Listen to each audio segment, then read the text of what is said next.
10 ম্যাচের 10টিতেই জয়। এই বুঝি বিশ্বকাপ এলো। 11তম ম্যাচে জিতলেই হাতে আসবে ট্রফি, অথচ সেখানেই বাধা হয়ে দাঁড়ালো অস্ট্রেলিয়া। স্বপ্নের এত কাছাকাছি এসেও ফিরে যাবার বেদনা ঘিরে ধরেছিল রোহিত শর্মাকে। শুধু ওয়ানডে বিশ্বকাপ নয়, এর আগে অস্ট্রেলিয়ার কাছেই টেস্ট চ্যাম্পিয়নশিপের শিরোপাও খুইয়েছিলেন তিনি।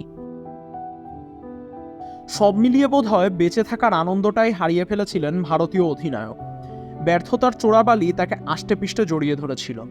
দমবন্ধকর পরিস্থিতি থেকে মুক্তিটা অবশ্য পেয়েছেন তিনি।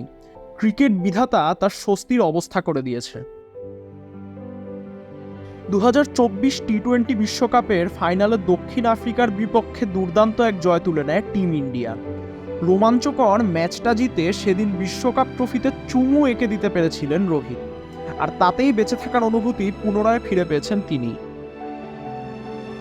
এই তারকা নিজেই বলেন সেই অনুভূতির কথা। মহারাষ্ট্রে নিজের ক্রিকেট একাডেমির সূচনাকালে বক্তব্য দিতে গিয়ে তিনি বলেন, আমাদের মাথায় 3-4 মাস ধরে কেবল বিশ্বকাপ জয়ের ভাবনা ছিল। আমাদের মনে হচ্ছিল এটা জিততেই হবে।